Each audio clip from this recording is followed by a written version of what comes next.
Acho que agora estamos ao vivo.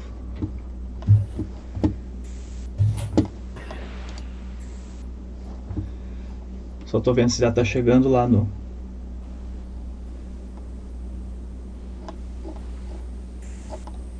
Facebook. Deixa eu ver no Instagram como é que tá.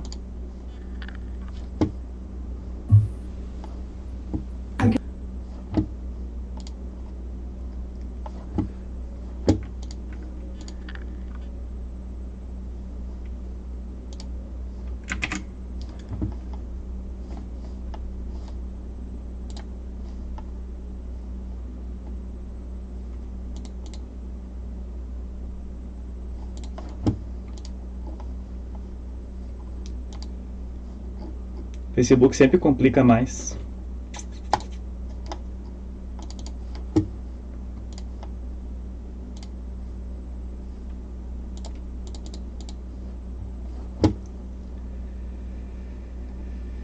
Um momentinho que já vamos aqui dar início. Estamos...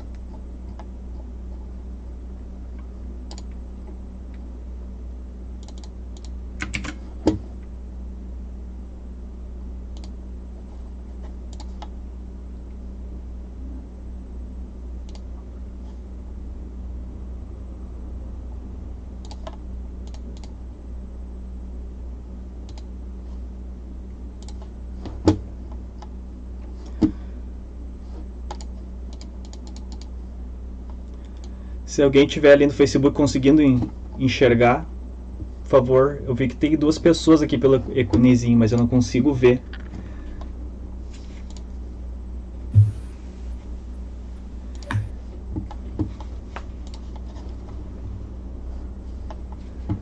Tá, vamos dar iniciando com o jeito que desce. Então, boa noite. O YouTube está funcionando. Tá funcionando aí?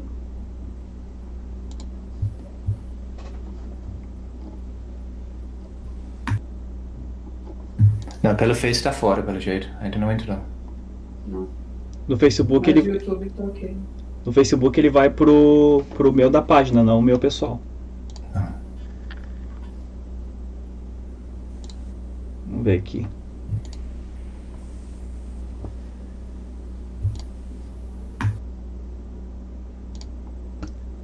Nessas horas a gente não tem uma equipe que faz as coisas pra nós, ela atrapalha, né? Exatamente.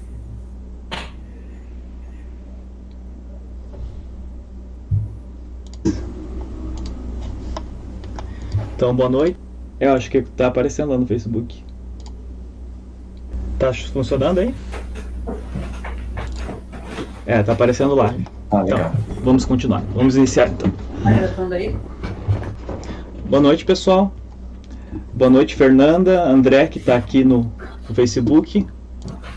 Quem que tiver aí também no YouTube, comenta pra gente saber quem é que tá aí.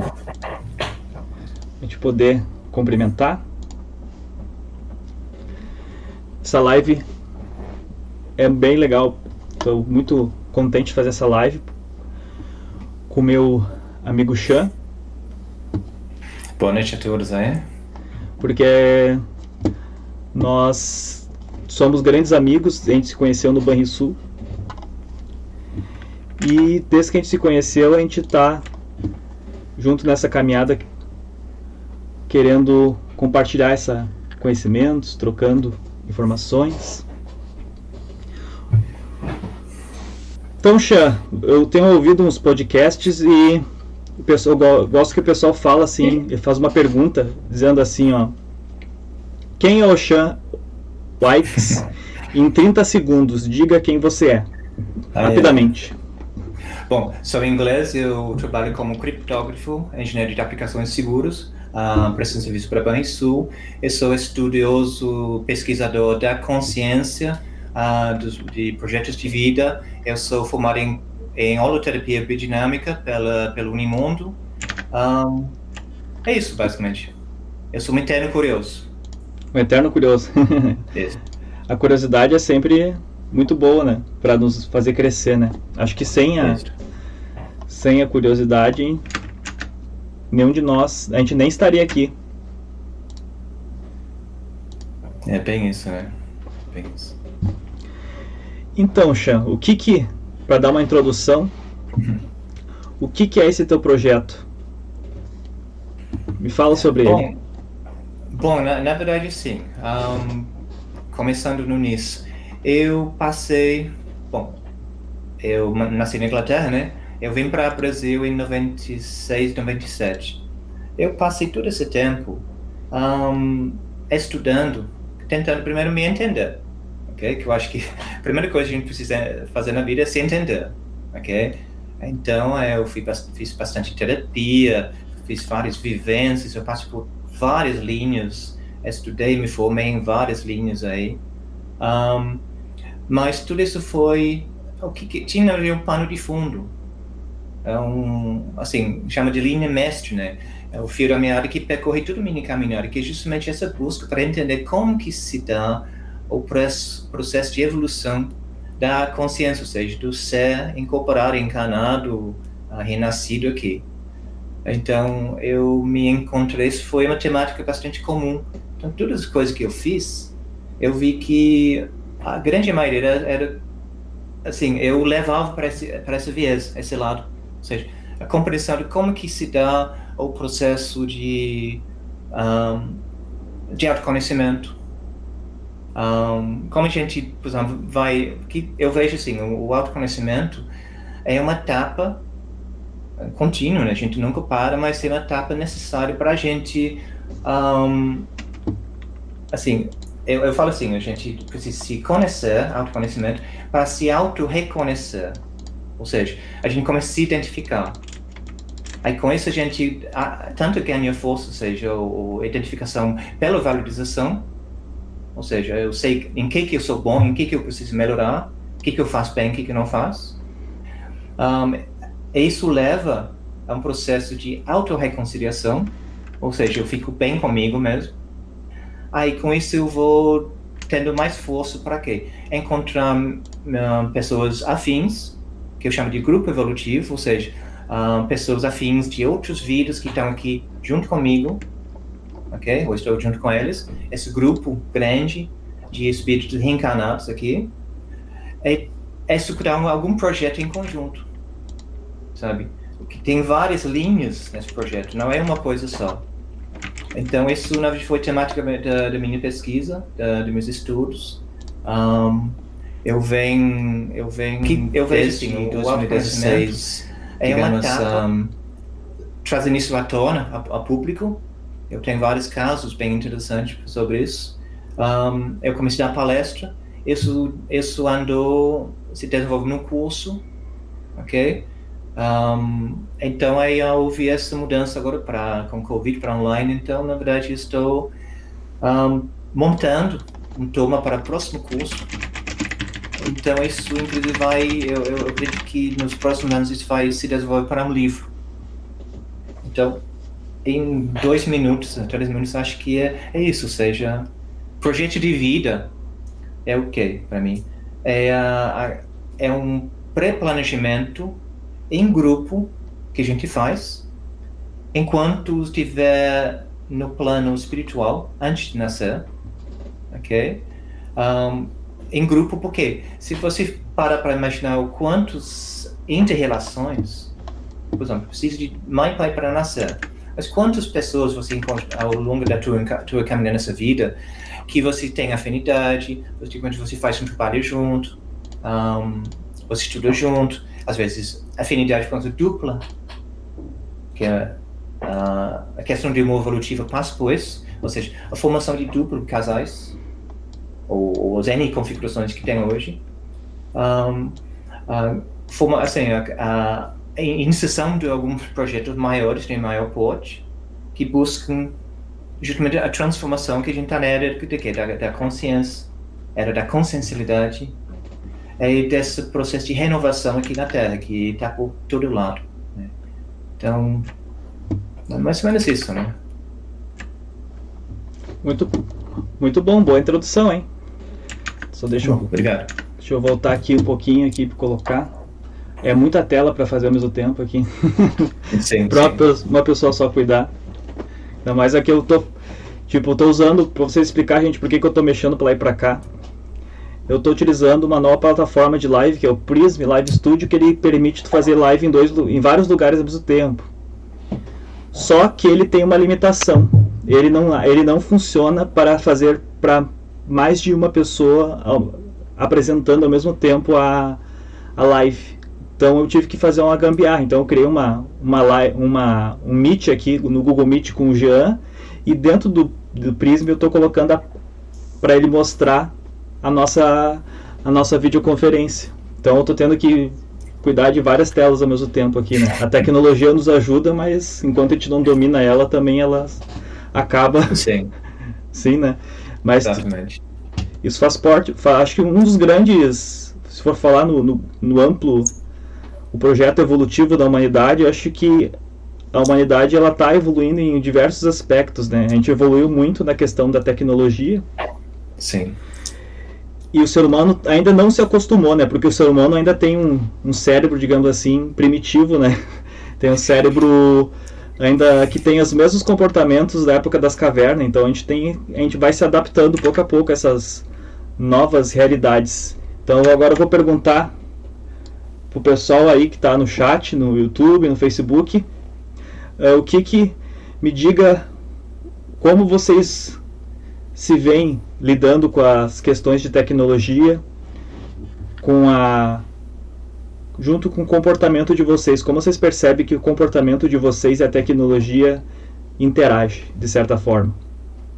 Então, vão comentando aí que a gente vai tocando a live, porque eu sei que o vídeo ele chega um pouco atrasado, então os comentários, as respostas também vão demorar um pouco para aparecer, né? Mas vamos tocando. Então, por que eu resolvi convidar o Sean? Inclusive, o Sean, eu sempre fico em dúvida se a pronúncia dele é Sean ou se é Sean. Qual que é a pronúncia certa, Sean ou Sean? Bom, eu falo Sean, que é a pronúncia britânica, né? Agora, eu estou quase 25 anos no Brasil, né? Eu já escutei de tudo, então quem me conhece sabe que qualquer nome mais ou menos parecido, João, seu João, sabe? Tem gente que acha, no telefone acha que são chineses, porque é seu Sean, seu Sean, haha. Assim, então, é de tudo, né, gente? Seu Sean. Então, mas a pronúncia correta, por ser um nome de origem irlandesa, é Sean. Tu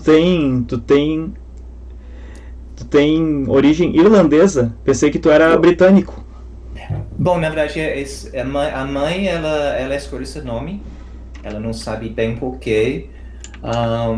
Depois eu descobri que meu pai era meio irlandês, meio italiano. Ele é americano, mas de descendência italiana e irlandês.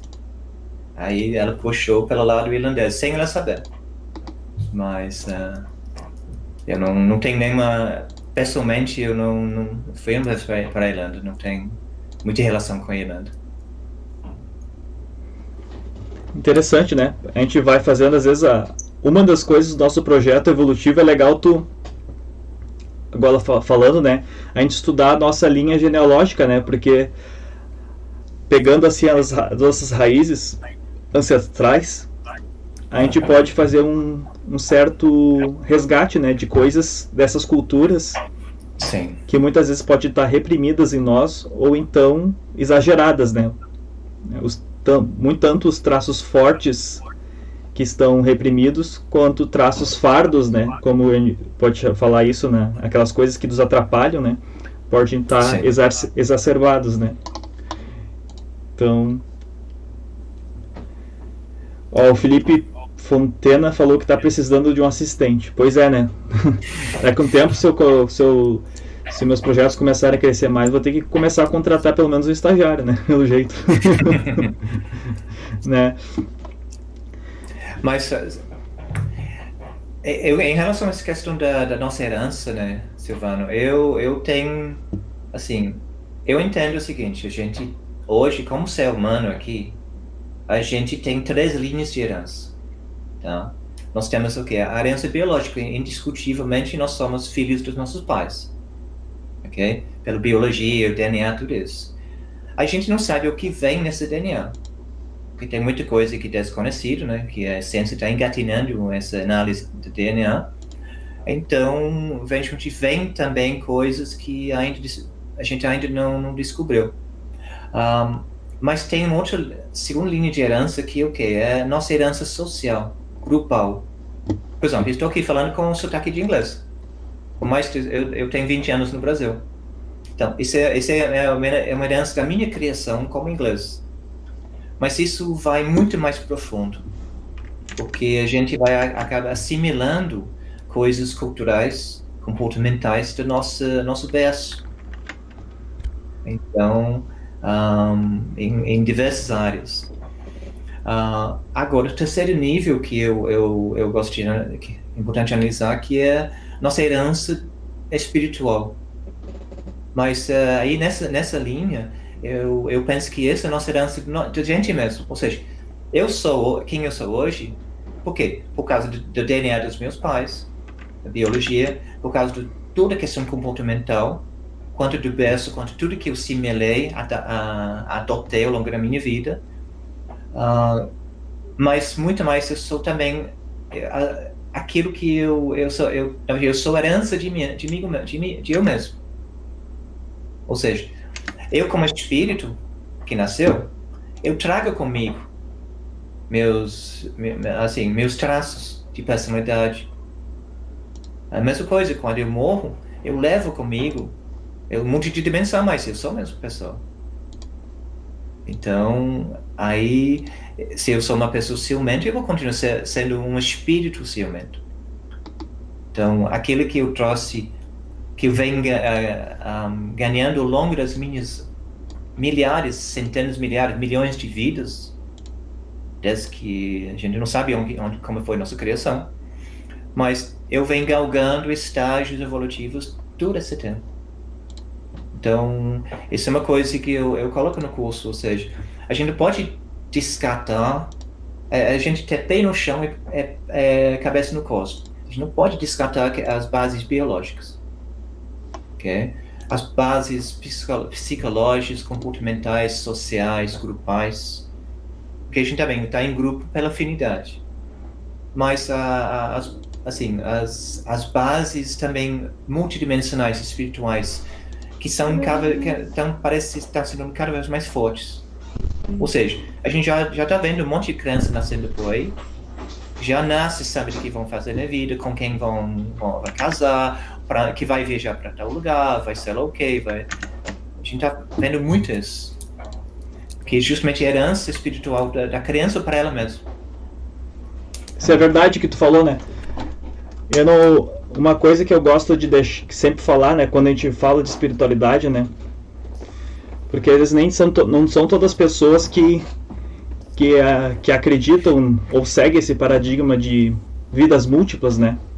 Então, sim, eu gosto sempre de falar, né, porque dentro daqui da minha visão de vida e do amor evolutivo, eu tento sempre fazer uma filosofia ou debates inclusivos, né, nunca fechar, não tentar fechar todos os conceitos. Exato, como sim, se fossem sim, verdades absolutas, né? E isso é uma das coisas que me chamou a atenção na Conscienciologia, né? Que ela é bem interessante, que ela fala sobre, eles chamam de os verpons, né? Que são verpon, né? Que são as verdades relativas de ponta, né? Porque a Conscienciologia é como se fosse, eu considero, uma evolução do espiritismo, só que focando naquelas bases que o próprio Kardec tinha no início tentado trazer, que era uma espécie de ciência, né? Então a Conscienciologia é a ciência da consciência. Eles fazem experimentos de projeção, de manipulação de energia, como se fosse reiki ou magnetismo, como uma pessoa chama, né? Passe, né? O famoso passe do espiritismo, né? Eles chamam de emissão de energia, né? Eles usam termos mais técnicos, mais científicos, né? Mas se a gente for ver, tudo fala de coisas semelhantes, né?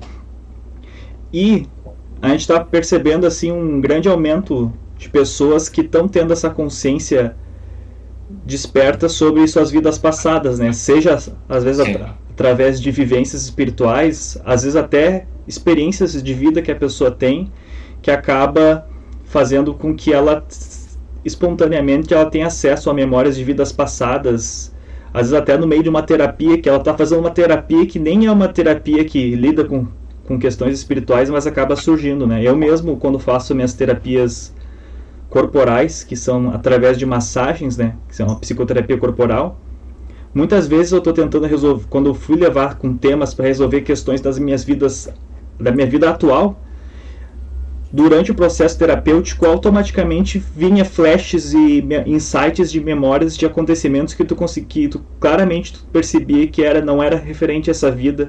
E na minha interpretação não era uma metáfora, uma história criada pela minha mente. Realmente parecia ser uma coisa que fazia sentido de vidas passadas. Mas eu falo para as pessoas que não acreditam em vidas passadas, que interpretem quando a pessoa está falando de vida passada, como se fosse uma metáfora, uma história que o inconsciente dela criou para poder trabalhar ou ressignificar alguma questão na vida dela, né? Então acho que essa é uma forma de a gente deixar inclusivo para pessoas que não acreditam em vidas passadas ou paradigma de múltiplas vidas, né? Sim. Não, porque na verdade a nossa vida passada começou ontem, né? Então, se você quiser fazer análise do berço ao morte, ao falecimento, isso está valendo. Agora, eu venho criando, porque todos nós temos um modelo interno da realidade, né? Como a gente interpreta, vislumbra, entende nossas vidas, os processos. Então, isso, assim, eu tento ter o máximo de respeito por todos os demais modelos, mas eu criei meu modelo. Claro, cada um pode criar o seu modelo, né? Sim. Mas isso não significa que o modelo do outro eu vou criticar, entendeu? Mas são importantes, por exemplo, que eu como cientista, como pesquisador, que a gente vai criando um modelo que a gente consiga sustentar, sabe? Então, os elos lógicos, então tu tem uma base, aí tu vai construindo em cima dessa base mais camadas de modelo, mais parte do modelo. Agora, se você mexer alguma parte da base, então aquele pode invalidar todo o resto do modelo. Então a questão é a seguinte: manter a mente aberta. Então, se vier alguma evidência que diz, não, peraí, sim, né, o famoso passo do espiritismo, né, eles chamam de emissão, né, eles usam termos mais técnicos. Então, isso que é a base, na verdade, da visão mais científica. Ou seja, você vai juntando todos os dados. Qual é o modelo que mais que encaixa, mais explica as informações que você tem? Ok? Então, aí, parte disso, você vai você adota aquele modelo, como a gente chama de hipótese de trabalho, né? Ou Sim. seja, isso é a melhor hipótese, melhor teoria que explica as informações, as vivências que eu tenho, as minhas leituras. Ok? Mas isso não é uma coisa fechada. Então, sempre na ciência a gente tem que ter essa flexibilidade, como você disse, né? Isso é muito legal, né? Porque tu considerar isso uma hipótese, né? É uma coisa bem interessante, né? Por exemplo, para mim, a questão, eu tenho várias teorias, né? Sobre vidas passadas, eu superior, são coisas que eu coloquei na filosofia do amor evolutivo, né? Sim. Que eu considero que são as minhas verdades relativas de ponta, que são as melhores hipóteses que eu encontrei até agora para explicar toda a experiência que eu tive de vida, de crescimento e tudo que eu estudei até agora, né? Seja na psicologia, vários conceitos, escolas filosóficas, espirituais, né? Exato. Programação neurolinguística, coach, né? E tu falou sobre que cada pessoa tem um modelo, né? Eu gosto do conceito da PNL de mapa mental, né? Sim, o que é um mapa? O mapa não é a mesma coisa que a realidade, né? E cada pessoa, e cada pessoa nós não temos acesso à realidade final, a real realidade, seria a realidade com R maiúsculo. Todos nós temos acesso a uma interpretação da realidade que é feita pela nossa mente, pelos nossos filtros mentais, nossos filtros que vão excluir algumas coisas, vão negar outras, vão distorcer outras, vão filtrar outras, vão vão manipular outras. E esses filtros todos, eles são determinados pelo nosso mapa mental da realidade que a gente fez, que vai sendo construído ao longo da nossa história, né? Isso. E às vezes duas pessoas, por exemplo, pessoas que estão... Hoje em dia a gente vê muitas questões de discussões polarizadas, né, de extremos. Ideológicos, né? São pessoas que bobagem, né? são pessoas que simplesmente têm mapas mentais bem diferentes, que não conseguem, são mapas muito, quanto mais extremo mais no extremo tu tá, significa que teu mapa mental ele é mais fechado, mais inflexível, porque ele não consegue construir pontes tanto para se comunicar como para entender e sentir empatia pelo modo de vida e o modo de ver o mundo do outro, né? Sim. Não, inclusive, por exemplo, eu tento... porque eu reconheço que muitas pessoas não têm esse mesmo modelo que eu tenho. Então, quando, por exemplo, eu dou esse curso, por exemplo, algumas das vivências... Primeiro que, bom, gente, vamos imaginar, entendeu? Se fosse assim, se você tivesse planejado a tua vida, como que seria? Se tivesse um plano que você colocou as linhas mestres, você negociou com as pessoas, você definiu com as pessoas como que seria. Por exemplo, é dessa forma que eu consegui entender toda a minha trajetória. Eu vejo que a trajetória de muitas pessoas encaixa nesse modelo. Agora, eu não estou aqui para convencer ninguém de nada. Então, a primeira questão é, bom, vamos discutir isso como teoria, se faz sentido, porque tem muita coisa, a parte desse primeiro pulo de permitir pensar sobre, sabe? Ao se permitir pensar sobre, você amplia o quê? Seus sinapses. Sabe? Não precisa incorporar aquele modelo, mas, bom, ao permitir que isso seja uma possibilidade, aí você já começa a ampliar seus sinapses, aí você já vai permitir que você enxergue os padrões na tua própria vida.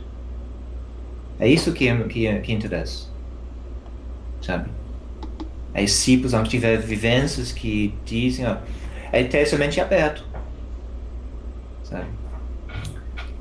Eu tenho um caso muito interessante que eu vejo na literatura, por exemplo, o estudo do EQM, a experiência de quase morte.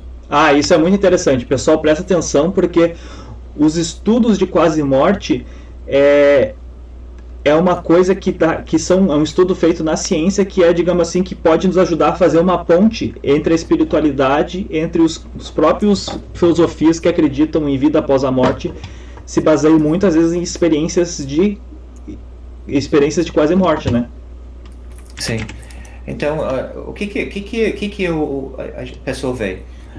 Começa com um pesquisador americano, que eu não vou lembrar o nome dele agora, em que ele começou a entrevistar pacientes dele, acho que é cardiologista, coisa assim, que estavam tendo essas experiências.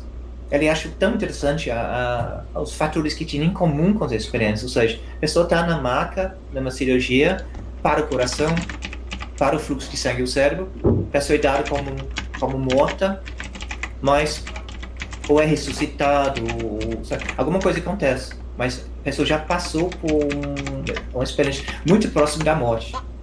As pessoas, muitas voltavam à vida, relatando, poxa, eu me encontrei flutuando, assim, eu estava embaixo do teto aqui, da sala de cirurgia. Eu vi o que vocês estavam fazendo. Eu vi o que vocês estavam fazendo. Falando, eu vi. Aí eles começaram a relatar essas experiências de forma que ele escreveu um livro, Dr. Raymond Moody, escreveu um livro em que ele conseguiu identificar 12 ou 13 características comuns a todas essas vivências. Nem todo EQM tem todas as 13, mas se for um EQM, tu tem um conjunto desses 13. Sendo alguns EQMs tem todos.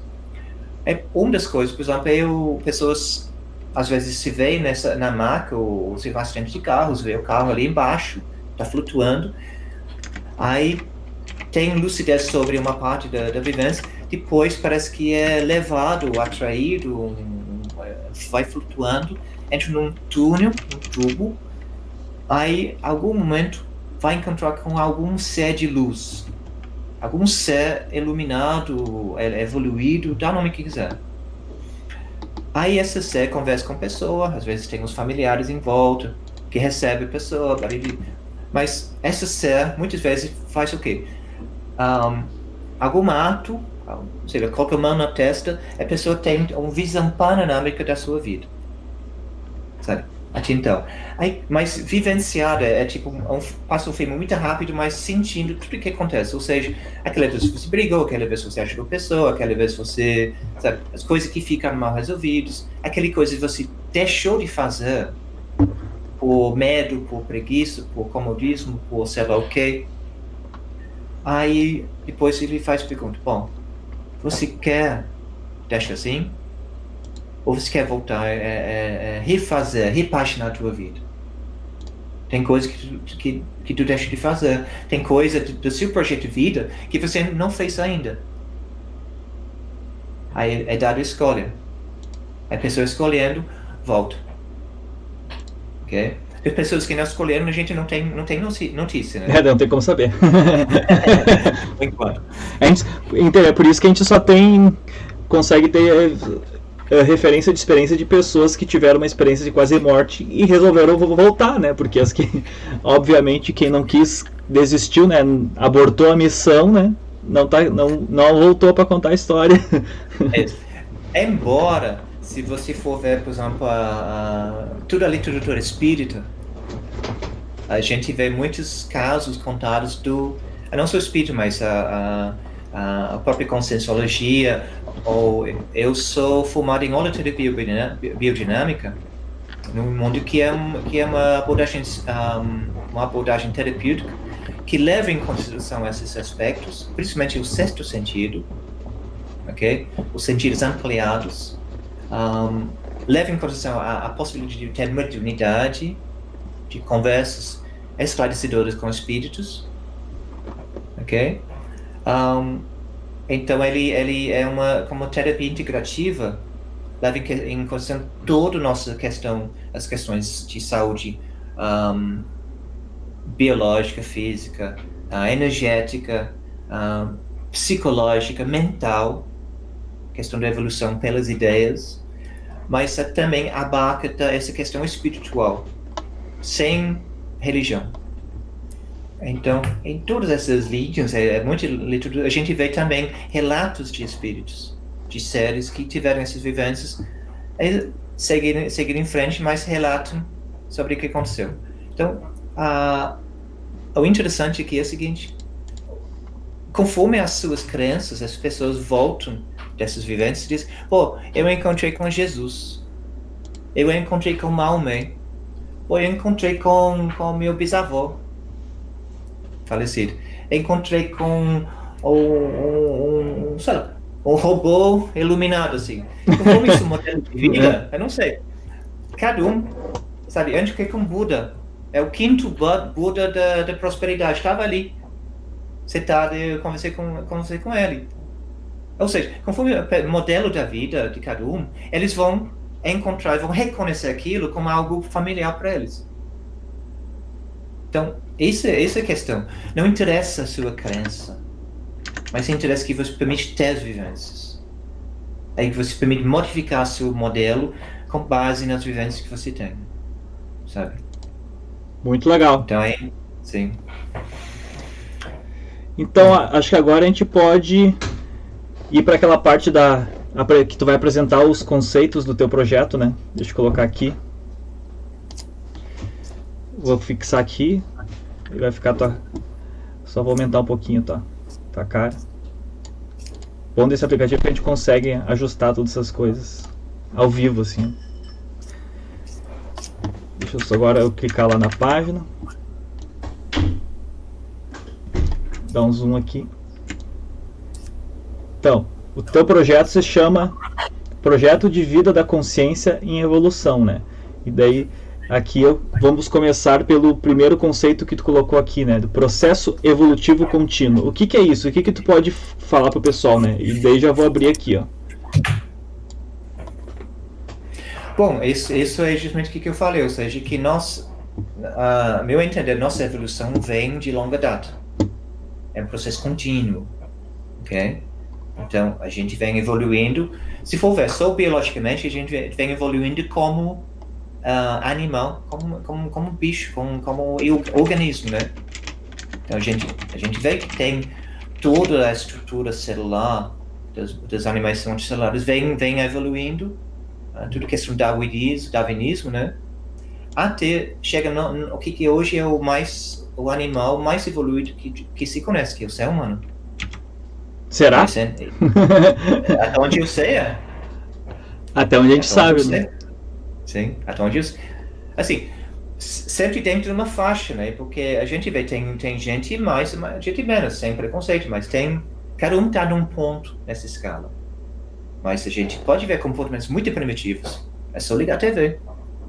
É comportamentos muito dignos. Então, a gente está em algum lugar numa faixa de evolução, para mim. Agora, eu não conheço nenhum animal mais evoluído. Por exemplo, capacidade cerebral. Porque a segunda linha de evolução é isso. É a evolução cultural, como eu disse. Social. Nenhum outro animal que tem linguagem que a gente tem capacidade de abstração que a gente tem. Nenhum animal escreve livro. Nenhum outro animal faz live. Entende? Então, tem esse crescimento não só de conhecimento, mas de comunicabilidade, de intelectualidade, organização. Então, tudo isso vem evoluindo. Olha só que recurso interessante a gente tem aqui, ó. Até consegui colocar um GIF de evolução aqui, ó. Legal. Infelizmente, eu não estou enxergando essa imagem, mas eu já posso imaginar. O pessoal tá vendo aqui um... Legal. Então, essa na minha tese de projeto de vida, da consciência e evolução, é a consciência e evolução. Nós somos seres, consciências, pode ser espírito, alma, self, não interessa a denominação, mas interessa que a gente enxergue esse processo evolutivo de melhoria contínua. Sim, okay. Tá. Aqui nessa apresentação que a gente está mostrando para o pessoal, no processo evolutivo contínuo, o último do terceiro item era um bem interessante, que acho que tu pode dar dicas para o pessoal, que é como é que a gente otimiza nosso processo evolutivo, como ter o melhor aproveitamento da vida. Tu, com a tua experiência, com os teus estudos, o que tu pode agregar para o pessoal? Bom, na verdade, isso está no resto, mas assim, em primeiro lugar, eu entendo que o projeto de vida,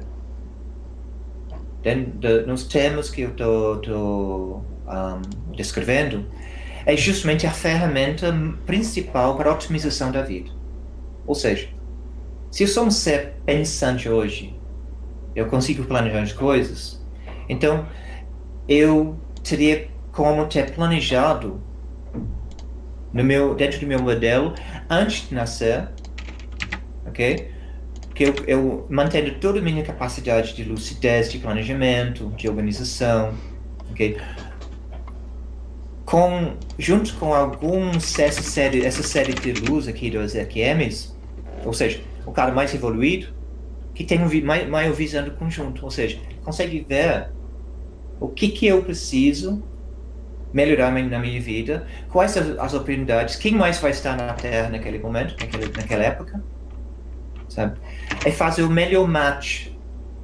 Então, a pergunta é como é otimizar isso? Sim, é planejando, é organizando a vida. Mas não de forma determinística, porque nós temos, assim, nós temos livre-arbítrio, né? Relativo, eu acredito. Então, a gente não é que tudo é possível, ok? Mas a gente tem muita liberdade. Então, a questão é como a gente ter o melhor proveito dessa liberdade. E para mim, para otimizar a tua vida, é questão de você buscar o quê? Os paraquês. Qual o ganho evolutivo? Aí você já abre um outro leque. Mas para eu fazer alguma coisa, tem que ter um ganho evolutivo. Tem que ser tudo tem que ser pro-evolutivo. Ou seja, isso vai promover o quê? Ou a minha evolução como ente inteligente, ok? Ou a evolução de uma pessoa do meu grupo, dos vários grupos em qual participo. Inclusive, a gente pode pensar o grupo das pessoas que estão assistindo essa live. Então, se é alguma coisa que a gente fala que faz sentido, então a gente já está dando uma mini contribuição, micro contribuição para a evolução daquela pessoa, como um grupo um pouco maior. Agora, você também pode contribuir para a evolução em âmbito muito maior de um grupo maior, inclusive da própria sociedade humana. Então, se eu começo a balizar meus atos pelo possível efeito positivo, pro-evolutivo que meus atos possam ter, isso já é uma baita dica. Ou seja, se eu sair chutando cachorro, matando gente, isso é pro-evolutivo ou anti-evolutivo?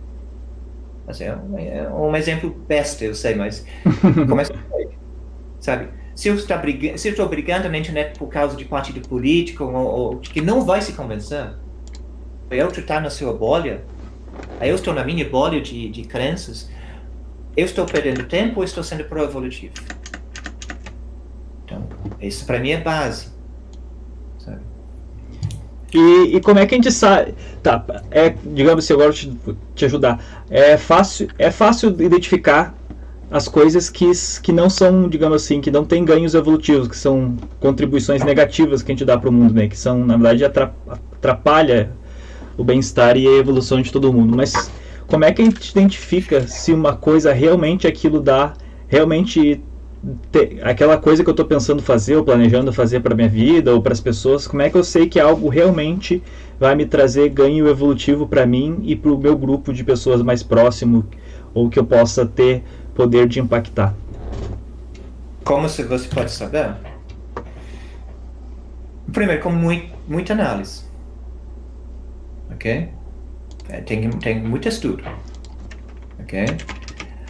Tem duas coisas aqui. Primeiro, é muito estudo, muito pensamento. Ok? Muita análise sobre aquilo. Mas também ter a flexibilidade de experimentar. Ok? Eu fiz uma live na semana passada em que eu falei sobre alguns estágios dessa busca. Então, a gente passa por um estágio em que o ser humano, a gente sabe que tem alguma coisa além, a gente começa buscando aquilo, sabe? A gente tem um senso interno, pô, alguma coisa não estou vendo, alguma coisa eu quero fazer. A gente começa uma busca. Às vezes a gente faz um pouco de tudo, até encontrar aquilo que mais ressona com a gente. Aquele senso interior. Bom, então isso para mim. É isso aí. Aí a gente começa a se fixar. Então a gente se identifica com alguma proposta, sabe? Mas a gente tem que, primeiro, se analisar. Então o autoconhecimento aqui é fundamental.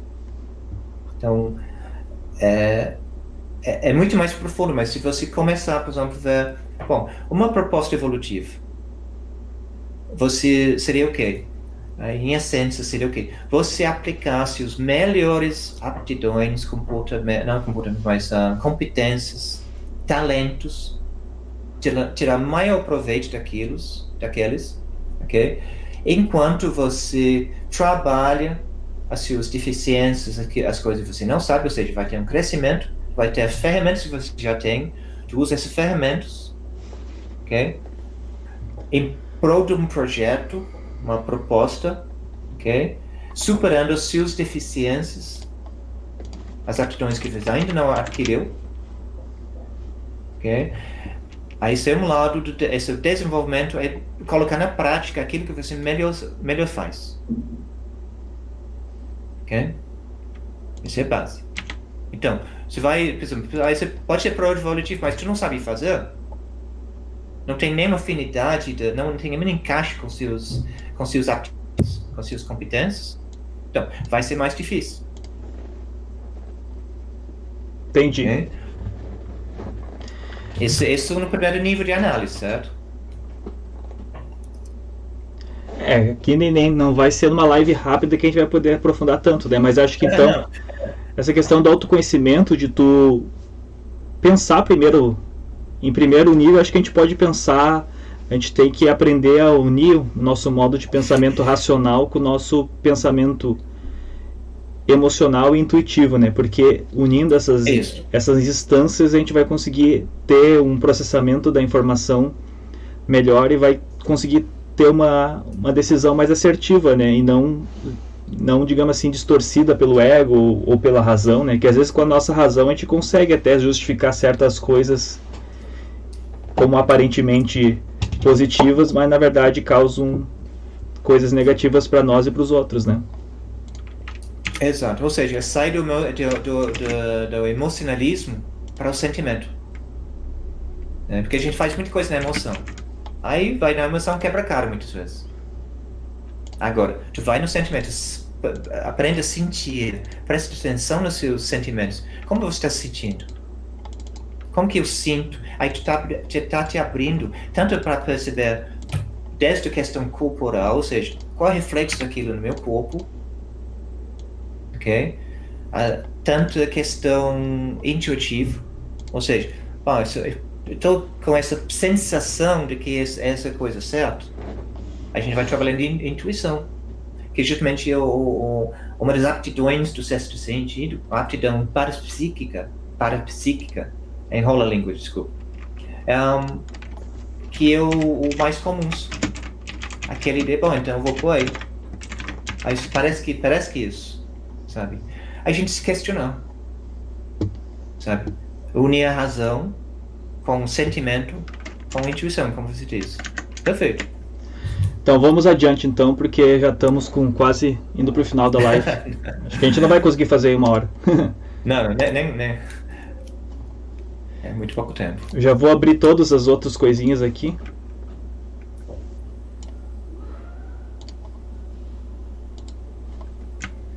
Tirar um pouquinho o zoom.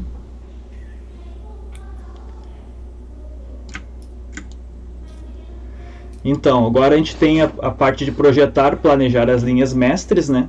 Que é o que, com quem, onde, quando e para quê. Isso.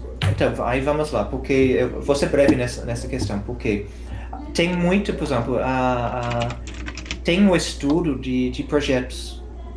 É uma disciplina de gerenciamento de projetos. Ok? Então, tem N facetas de um projeto que está muito bem estudado, muito bem dominado. Então, eu sempre penso, bom, a gente está falando de conceitos espirituais, mas a gente não pode esquecer, não adianta ter a cabeça no cosmos se a gente não tem pé no chão. Então, aproveita todas as ferramentas que tem. Então, imagina como que seria um projeto, quais os aspectos de um projeto, leva isso para o pensamento sobre um projeto de vida. Ou seja, as facetas de tempo, dos recursos, dos recursos humanos, das pessoas, os colaboradores do projeto, a quem interessa um projeto, o quanto custa, onde vai ser executado, o que vai ser executado. A gente começa a pegar esse conceito de gerenciamento de projeto e fazer essas questões para a gente mesmo. Bom, quais dessas eu já consigo responder nesse momento, parcialmente, uma verdade relativa de ponto, como se diz, sobre meu projeto de vida. Eu sei o escopo, o que eu quero fazer, o que eu venho fazer. Eu sei com quem. Eu tenho um objetivo, o grande para quê, não o porquê. Quando a gente faz pergunta porquê, a gente muitas vezes recebe uma resposta simples. Tá? Eu vou comer, tá? Por quê? Porque estou com fome. Eu vou comer. Não, para quê? Para me alimentar, para eu ter energia para sei lá o quê, para me alimentar saudavelmente, para viver mais. O para quê sempre traz uma resposta mais de intenção. Então, essa é a questão aí. Tá? Tá, depois dessa parte, né?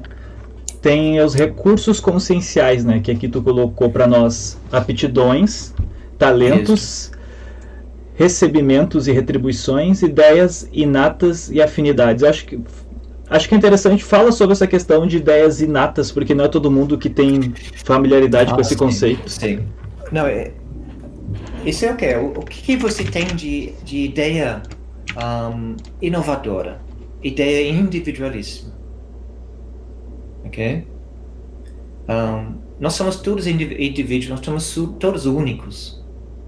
Então, a pergunta, a gente muitas vezes segue as ideias dos outros, a gente vai que nem a manada de ovelha, de gado, seguindo a trilha dos outros. Mas, às vezes a gente vê que tem ideias, tem temáticos que nos acompanham por toda a vida, sabe? Então, buscar, identificar quais são as minhas ideias inatas, ou seja, são inerentes a mim, fazem parte da minha composição como ser, ok? As minhas afinidades. Por exemplo, você falou não, eu posso falar de mim, por exemplo, dentro de todos os meus estudos, eu sempre gostei da questão do tratamento, ok? Questão da terapia, ok? Eu não sou um pesquisador de pesquisa, eu sou um pesquisador prático. Eu gosto de ver as aplicações disso.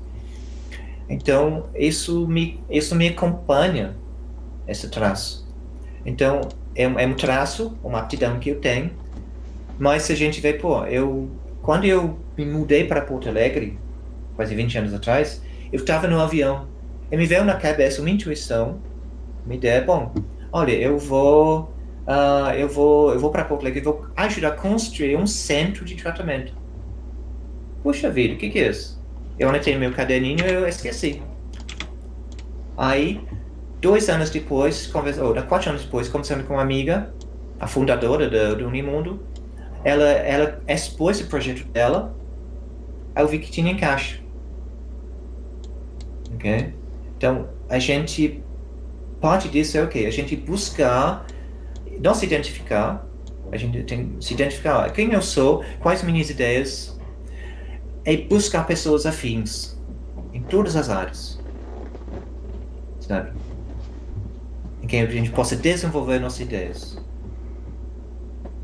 E como é que a gente sabe que as ideias que a gente está trazendo realmente é aquela ideia que fazem parte do núcleo do nosso projeto de vida, do nosso projeto de evolução, que às vezes a gente nem tem consciência totalmente, né? Porque às vezes, como eu falo ali do amor evolutivo, né? Nosso projeto de vida fomos nós que criamos, só que em outra instância, né? Tipo, é o nosso eu superior, que seria a nossa parte multidimensional, que é a pessoa que organiza toda a nossa série de vidas, e ele tem uma visão que a gente não tem, né? E como é que a gente sabe que as nossas ideias realmente estão dando certo? Bom, a primeira coisa, de novo, põe no papel, que não é uma ideia só. A gente tem um conjunto de ideias. Então, diagramar, usar mapas mentais, o diagrama de fluxo, usar listas, tabelas, que cada um tem um jeito que melhor se organiza, sabe?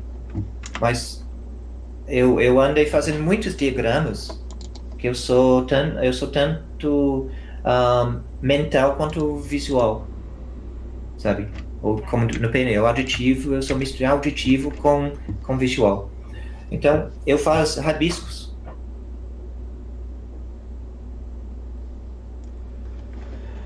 Só um pouquinho que acho que deu algum problema aqui, caiu a conexão.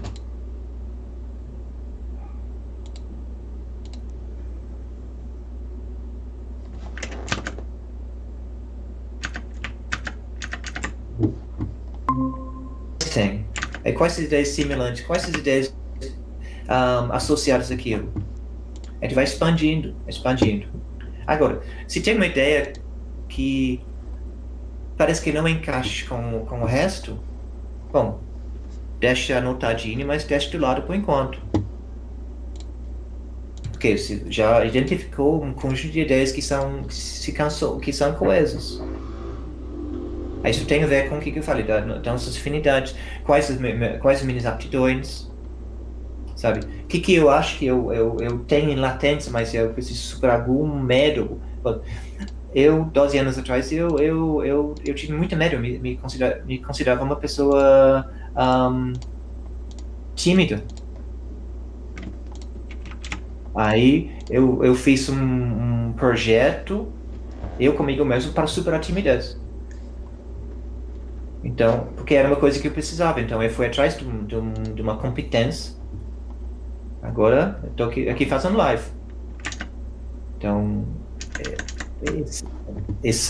a gente precisa se compreender, ver quais são nossas afinidades, sabe? É muito disso, para quem já tem uma profissão, a gente não descartar a nossa profissão. Mas ver o que você está desenvolvendo, o que você está usando dos seus traços dentro daquela profissão. Ok? Mas é tudo por afinidade, quais as ligações, você faz associações. É verdade, agora eu quero comentar contigo, né? Tu falou sobre a questão da timidez, né? Que isso é que a gente vê, né? Às vezes, quando as pessoas que a gente se conecta, às vezes tem pontos em comuns, às vezes até questões que a gente, da nosso processo de autoconhecimento e evolução, que a gente tenta superar junto, né? Eu fui uma pessoa também que tive muito problema com timidez até grande parte da minha adolescência, né? E tive que superar isso através de muito esforço, né? E realmente eu percebi que aquilo era uma coisa que me limitava muito, né?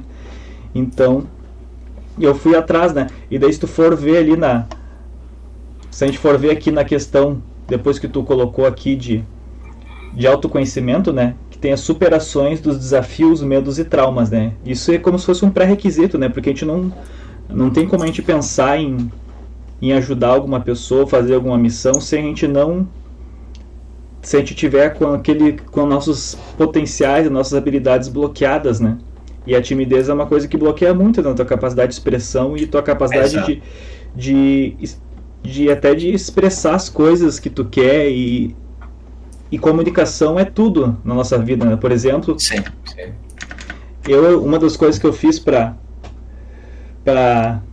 ajudar a superar a timidez foi a questão do canto, né? Inclusive o Borba aqui, que é um grande amigo, está aqui assistindo a nossa live com a gente, né? O Renato Borba, ele é o professor de canto e de piano, né? E de identidade cultural, né? E ele me ajudou muito na questão de trabalhar essa questão da timidez através do canto, da voz, né? E é legal que a gente nós também se conectamos nessa nossa jornada, e ele trabalhava empiricamente nas mentorias, nas aulas dele, ele usava um conceito de desbloquear cadeados corporais, né? Que ele trabalhava muito com massagem, trabalhando pontos do corpo do aluno e tal, né? Com a permissão dele, claro, né? Ele sempre tinha uns contratos quando entrava na aula dele, já tinha combinações e acordos, né? De como funcionava o trabalho dele, né? Porque nem todo mundo tá, digamos assim, tá preparado e tá aberto a ter esse nível de interação, que é o que precisa para tu ter alguns bloqueios, né? E engraçado, né? Porque ele sempre trabalhou isso a vida toda, só que ele mesmo tinha uma inquietação dentro dele, porque ele fazia isso, mas ele não tinha alguma teoria, alguma coisa mais científica para comprovar esse modo dele de trabalhar. Daí quando eu trouxe para ele o arcabouço teórico com a teoria do William Reich, né, da função do orgasmo, que traz a questão da sexualidade, da energia sexual como a libido do Freud, o Reich foi muito mais a fundo. Ele traz isso como uma coisa que não está só na nossa cabeça, na nossa psique, ela está fluindo por todo o nosso corpo. Sim, no corpo inteiro. Sim. Que é a energia orgônia, né? E se isso não acontece, no caso, se a pessoa se essa energia bloqueia e em partes diferentes do corpo, isso vai bloquear a expressão e a capacidade da pessoa de sentir prazer na própria vida. Então isso é uma coisa que realmente ajudou muito, trabalhando através da arte, né, através da terapia corporal, né, do próprio lado também de se desafiar, né, porque eu comecei a cantar, primeira coisa que eu tive contato foi eu dançava em CTG, né, foi que meus pais me levaram, uma coisa dos 9 aos 18 anos, né, foi uma coisa que me ajudou muito a começar a forçar essa interação com outras pessoas, mesmo que de forma desajeitada, e ter que dançar, fazer uma apresentação, né, que tinha que lidar com aquele nervosismo, também era uma exposição, né? Então tudo é engraçado como a nossa vida, as sincronicidades vão acontecendo e vai meio que nos levando gentilmente aos poucos para as experiências que a gente nem sabe que elas vão ser tão importantes para nossa vida, né? Exatamente. Não, isso tem muitos estudos aqui sobre a questão da energia Kundalini, né, sobre Kundalini, chakras e tudo, que não temos tempo para falar agora, mas tudo isso faz parte, ou seja, a gente é um ser integral. Temos a questão bioenergética, a questão corporal. Está tudo interligado, de alguma forma. Com nossa mente, com nossas emoções e nossos pensamentos. Então, a gente precisa destravar, desbloquear por todos os lados. Inclusive, através da questão de gente, às vezes, fazer coisa diferente. Um grande desbloqueador é você viajar, por exemplo. Verdade. Você, outras culturas, inclusive vai viajar só com mochila, né? A gente vai ver outras culturas, outras formas de interagir, você vai deixar de pensar, bom, aquele que eu cresci sabendo, por exemplo, eu inglês, né? Então, quando eu saí da Inglaterra, eu namorei com uma francesa durante 5 anos, né? Então, morei na França, na Bélgica, me adaptei às outras culturas aqui no Brasil. Então tu vai mudando, porque meu jeito não necessariamente é melhor. Existem outras formas tão boas quanto ou melhores. Então, isso que já desbloqueei, porque a gente começa a se permitir se abrir para outras coisas. Então, mais tudo a questão de terapia corporal, questão de dança, música, expressividade é fundamental.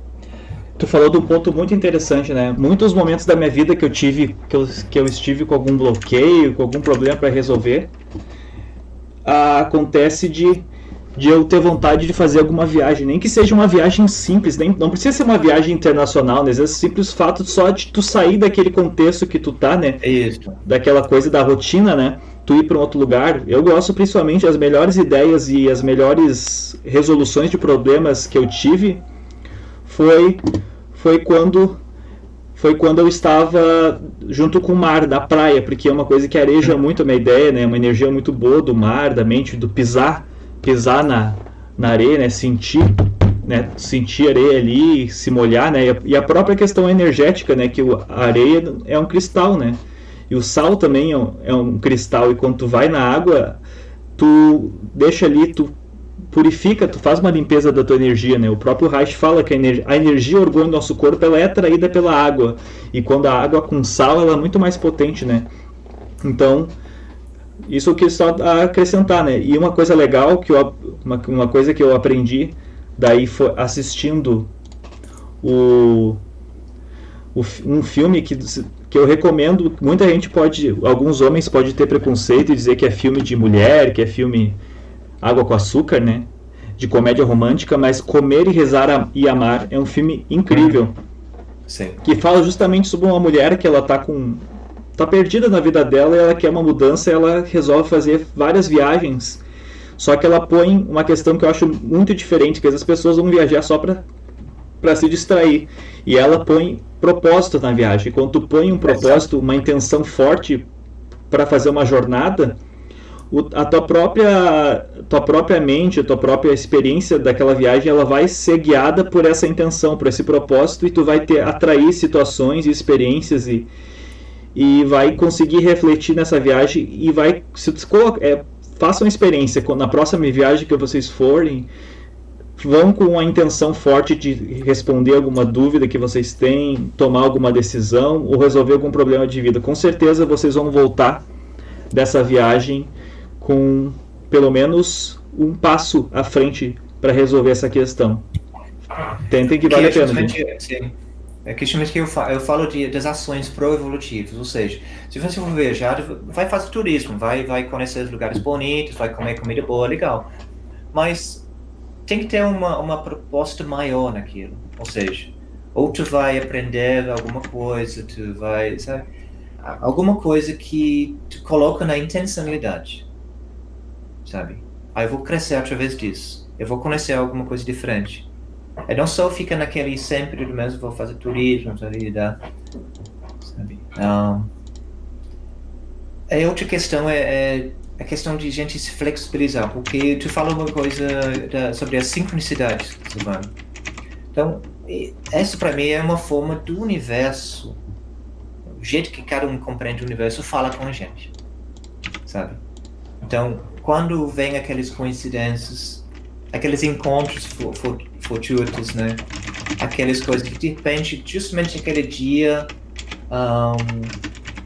está acontecendo um evento, justamente tem, sei lá o que, tu encontra com uma pessoa que, por exemplo, eu tava num trem, indo, aqueles que trem você dorme nos beliches, né, que tem as cabines lá. Aí, eu tava com 3 pessoas, eu com mais 2 pessoas. Aí a gente queria um vagão só para nós 4. Mas a gente chegou lá, tem uma menina ali.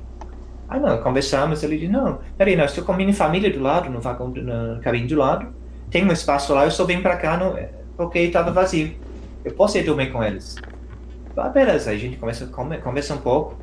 Só que depois eu descobri que o pai dessa família, ele conhecia meu orientador de PhD na USP em São Carlos. Era amigo de peito do meu orientador. Então, olha as coincidências. Está num único dia, num único trem, indo para algum lugar, de Paris para sei lá onde, era Munique. É de repente um cara que de uma relação íntima com uma pessoa que conhece, intimamente, está do lado. Okay? Então, essas coisas, a gente vê que isso acontece muito. E quando a gente está aberto para enxergar essas coisas, sem também aquela fantasia que tudo é coincidência, assim, não, sem as viagens, mas a gente começa a tabelar essas e pensa, olha só, o que isso significava para mim? Como eu contei na minha outra live, né, a sincronicidade de eu pegar ver uma reportagem sobre o Unimundo num jornal, é melhor depois pegar o livro da Zuleika, fundadora do Unimundo, na Feira do Livro, onde esse livro não estava à venda. Só tinha um exemplar. Eu peguei e comprei. Sabe? Então, pelas sincronicidades, a gente vê, alguma coisa está aí. Eu vejo que a gente precisa reconhecer sincronicidades, começa a pesquisá-los, estudá-los, ver o que isso pode significar para mim. Sabe? Então vamos adiante agora. A gente já passou da parte do autoconhecimento ali. A falta só fala sobre o autorreconhecimento, que eu achei bem interessante na outra live que tu falou. Ah, sim. Bom, eu vejo que tem 3 estágios, né? E quando eu falo estágio, eu falo bastante essa questão de estágio. Agora, são estágios que não que acaba o primeiro estágio quando vai para o segundo estágio. Aí tu engloba. A questão integralista, holística, é crescimento orgânico, ou seja, tu engloba aquilo, tu permanece no primeiro estágio, mas tu já está no segundo estágio. Aí tu vai para o terceiro, ainda está no 2 e no primeiro. Então, que eles continuam avançando, crescendo. Mas o autoconhecimento, como eu falei, você vai para o quê? Um auto-reconhecimento. Que tem dois vertentes para mim. Uma é que o quê? Você se auto-reconhece, por exemplo, nas falas dos outros. Então, quando a pessoa diz, Sean, você é assim, você fez assim, isso foi legal, isso não foi legal, já vai ter lucidez ou clareza para dizer, isso sou eu mesmo. Ou, às vezes, é uma distorção do outro. Então, a gente começa a reconhecer. A gente olha no espelho, que as pessoas são um espelho para a gente. A gente olha os comportamentos, olha as coisas, a gente vai ser espelhados nos outros. Então a gente começa a se reconhecer. Não, isso sou eu sou assim. Isso leva também ao reconhecimento pela valorização, ou seja, eu me dou reconhecimento. Ou seja, eu sei o que eu faço bem, então eu faço bem mesmo. Aqui eu sei que eu sou ruim, eu gosto de jogar bola, mas eu sou ruim de bola. Eu tenho 2 pés de perna, então eu sei que sou ruim. Então aí tu desdramatiza as coisas. Se você é bom numa coisa, legal. Dá devido valor. Se você é ruim, dá devido valor. Mas aquilo foi importante, consegue melhorar aquilo. Isso leva o quê? Um processo de auto-reconciliação. Sabe? Aí, desse estágio de auto-reconciliação é quando a gente consegue se olhar. Eu estou bem comigo. Eu estou reconciliado. Eu sou isso mesmo. Eu posso melhorar. Sabe? Mas, nesse momento, é só isso. E é muito... Isso me... Pode falar. É muito bom, né, quando a gente chega nesse estado de paz, né, porque não é... Algumas pessoas, elas podem interpretar isso como uma espécie de, a pessoa tá acomodada, mas não, é bem diferente, né, porque a pessoa acomodada, ela não se aceitou, ela só é como a pessoa acomodada, como se naquele momento ela estivesse desistindo, né, como, deixa assim, deixa a vida me levar, né. Mas quando a pessoa se auto-reconhece e faz essa auto-reconciliação que tu disse, é como se a pessoa tivesse, eu sei quem eu sou, minhas capacidades, reconheço também meus pontos fracos, aquilo que eu não sou, e eu sei o que eu quero melhorar e o que vale a pena eu me esforçar a melhorar, porque está ressoando com as sincronicidades, com a minha visão de vida, com meus planos, né, com meus projetos. Né? Com a minha proposta, né? Exatamente. Por exemplo, vamos só, o que não faço bem? Pão. Vamos só que eu não sei fazer pão. Bom, ok, é uma coisa boba, mas vamos lá, não sei lá. Então, se eu não souber fazer pão, isso vai fazer diferença para a minha vida? Não. Eu posso comprar pão. Eu posso ter uma padaria especializada, mas eu não preciso ser um excelente padeiro para a minha proposta de vida. Então, eu estou bem com isso, sabe? Eu não sei falar chinês. Hoje não faz parte da minha propósito de vida. Se passa a fazer parte, eu posso ir lá fazer aulas de chinês. Isso que é exercício do discernimento. O que é importante para mim? O que eu preciso? O que é relevante? Sabe? O que está me faltando? Porque a gente classifica os traços em 3 grandes categorias, né? Tem os traços fortes, né? Os traços que são pro-evolutivos, né? Então, por exemplo, eu tenho um traço que eu busco ser conciliador. Isso é algo que várias pessoas me falaram isso, eu reconheço isso em mim. Eu tento achar a coisa do meio. Isso é pro-evolutivo. Então, pessoas estão brigando, vamos ver, como que a gente pode achar um consenso? Sabe? Esse é um traço meu. Agora, eu tenho um traço que eu luto contra a preguiça. Que não tem nada a ver com ser esforçado, mas eu sou preguiçoso. Então, se eu não me esforçar para sair do comodismo, por mais que eu tenha capacidade de fazer uma coisa, eu deixo para depois. Aquele depois não vem. Então, são os 2 traços, ou seja, ou me pro-evolutivo, outro me atrasa, outro me freia. Agora, tem coisa que a gente não sabe. Não é nem positivo nem negativo. A gente não sabe fazer. Mas às vezes faz falta. Sabe? São esses traços que estão faltando na nossa vida, que a gente pode desenvolver.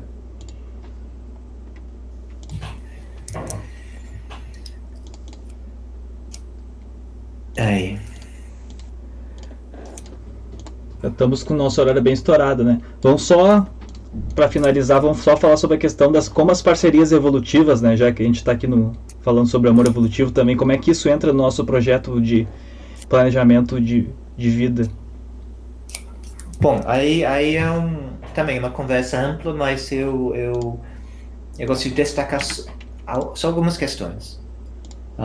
Primeiro, dentro desse meu modelo de reencarnação, então tivemos muitas vidas com muitas pessoas.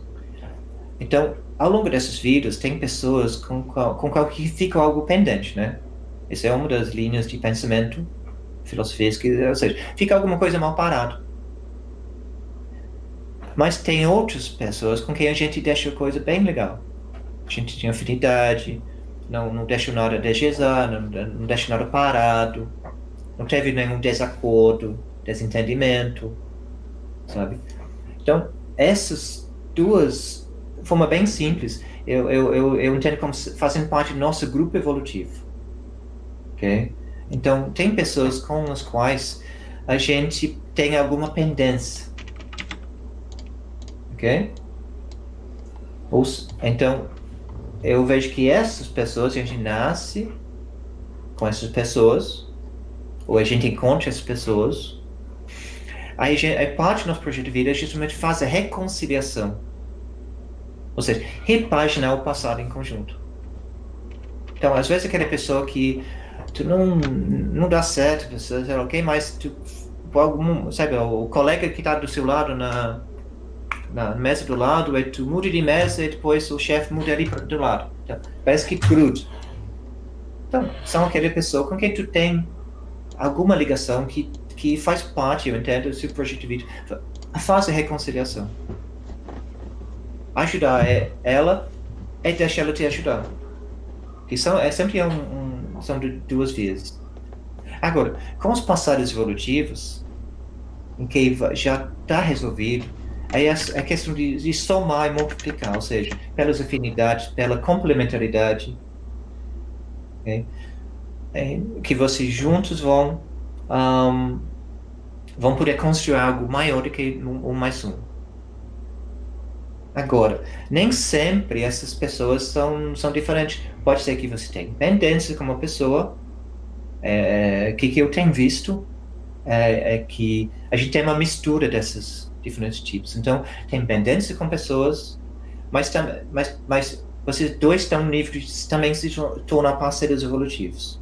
Então, isso é minha história com a minha companheira Sueli. Ok?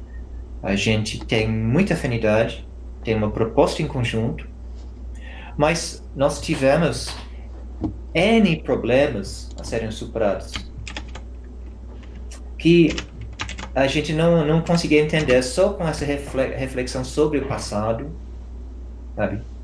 Que parecia não ser coisa dessa vida, que não tinha porquê. Depois, com estudo, com algumas projeções, sabe, a gente conseguiu entender algumas das causas. Mas enfim, é questão de você evoluir junto, sabe? Então, tu vai se reconciliando, se reconciliar com as outras pessoas do seu grupo, ok? Construindo junto. Levando cada vez mais para aquele de parceria evolutiva de construir algo em conjunto. Tá? Agora, pode falar. Então, a gente já tem que encerrar daqui a pouco, já está bem avançado o horário. Então, só para finalizar, né, eu estou falando de parceria evolutiva, né, eu só queria acrescentar, né, para que isso é realmente tudo que a gente fala aqui no amor evolutivo. Nossos projetos, eles têm muita ligação, assim, porque realmente o amor evolutivo é nada mais que o amor, a pessoa aceitando o amor e aceitando o amor que vem de outra pessoa, e os dois juntos fazendo esse processo de autoconhecimento e de autodescoberta junto, né? Se espelhando, vendo suas capacidades no outro, conseguindo espelhar também os seus pontos que precisam melhorar, né? E quando os dois do casal encontram, daí se conectam com essas sincronicidades do projeto de vida individual de cada um vai encontrar, digamos assim, o seu propósito, sua missão de vida individual, que é aquilo de mais importante que a pessoa veio para contribuir para o mundo que ela planejou para essa vida, né? E daí, depois dessa etapa, quando os dois conseguem fazer isso individualmente, o salto evolutivo é quando os dois conseguem fazer esse sincronismo dos propósitos individuais e transformam num propósito maior do casal, né?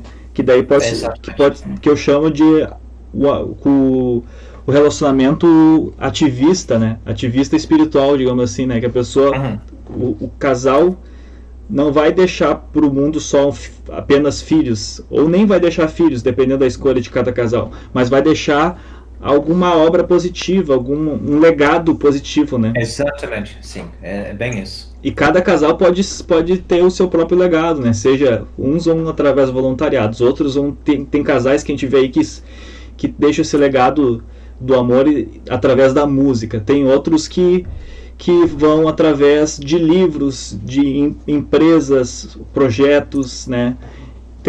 As possibilidades são infinitas, né? Mas o que realmente conta é que o casal faça isso junto, né? E que faça sentido para os dois, né? Que seja que o casal consiga unir e descobrir qual é a mensagem e qual é o presente, a dádiva que aquele casal tem para oferecer para o mundo, né? Então acho que assim a gente pode encerrar, né? Eu queria deixar também, só deixar para tu dar as tuas palavras finais e ver se alguém tem algum comentário também, se quiser pode falar, porque a gente responde rapidinho. Sim. Não, então, nesse sentido, eu vejo um casal é feito de 3 pessoas, né?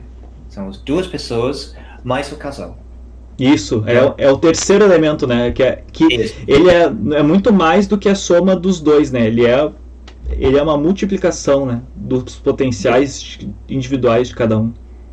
Exato.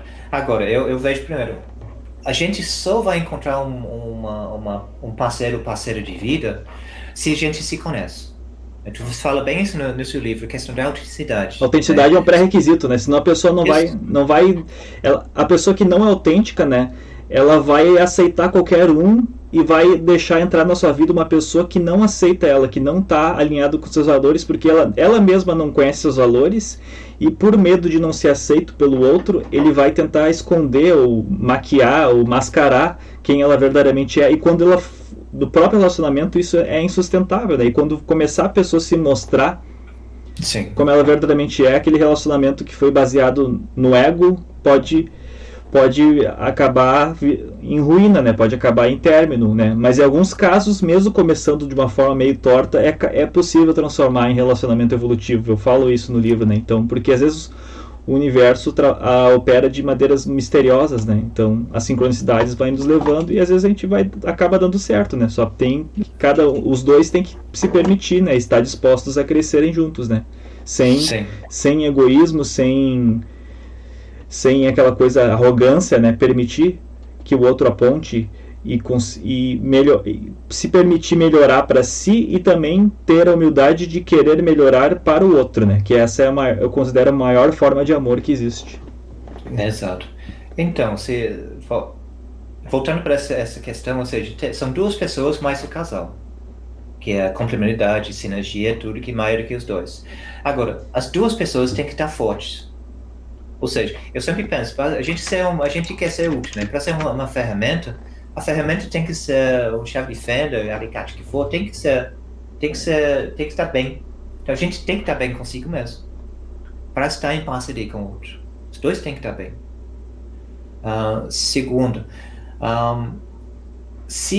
para mim, eu tenho uma definição de amor que eu li muito tempo atrás num livro, que é o livro, uma bela dica, é de um médico americano chamado Scott M. Peck, P-E-C-K. Então, o nome do livro é The Road Less Traveled, A Trilha Menos Percorrida, tá? Então, ele vai desvendando o amor. Então, ele vai analisando o que é amor, o que a gente chama de amor. Ele vai, não, isso na verdade disso é ciúmes, isso é posse, isso é sei lá o que, isso é sei lá o que. Então, ele vai tirando tudo que a gente chama de amor, que não é amor. É fantástico o livro. E no final ele diz, então o que sobrou para a gente chama de amor? A definição ele traz que eu levei para a minha vida, que é assim, olha, o amor é você se puxar por além dos seus limites em prol do crescimento espiritual do outro. Sabe, eu achei sensacional. Ou seja, se você tem em mente que você precisa ser forte, mas você vai se superar para promover condições para que outro cresça. Esse outro está com esse mesmo espírito, ou seja, aquele também vai se superar para que tu cresça. Não tem coisa mais linda. Realmente é muito lindo, né? Sim. Se superar para crescer e também para que o outro possa crescer, né? E quando o outro, tu faz isso pelo outro e o outro faz por ti, né? Daí tudo funciona perfeitamente, né? Abrir mão do egoísmo, sabe? Abrir mão tipo, vontade, a gente quer ter razão, né? Sim, as pessoas... Quer ser feliz ou quer ter razão? Essa pergunta, as pessoas preferem ganhar uma discussão e estarem certas, né, do que serem felizes, né? Então a gente tem que refletir o que realmente a gente quer, né? Porque quando a pessoa ela tá dando mais importância por estar certo, ou por ganhar uma discussão, ganhar uma briga, ou por não admitir, não dar o braço a torcer, na verdade aquela pessoa não tá amando o outro, ela tá amando o próprio ego, né? E o ego infantil, sim, né? Então vamos deixar aí com essa reflexão pro pessoal, né? E gostei dessa dica aí depois. Como é que é o nome do livro? A Trilha Menos Percorrida. A Trilha Menos Percorrida. Interessante. É muito legal. Uma boa dica aí, pessoal. Então é isso, pessoal. Vamos deixar nossos agradecimentos. Obrigado por vocês estarem nos assistindo aí até essa quase 1h30 de live. Agradeço, Chan, a sua participação. Adorei.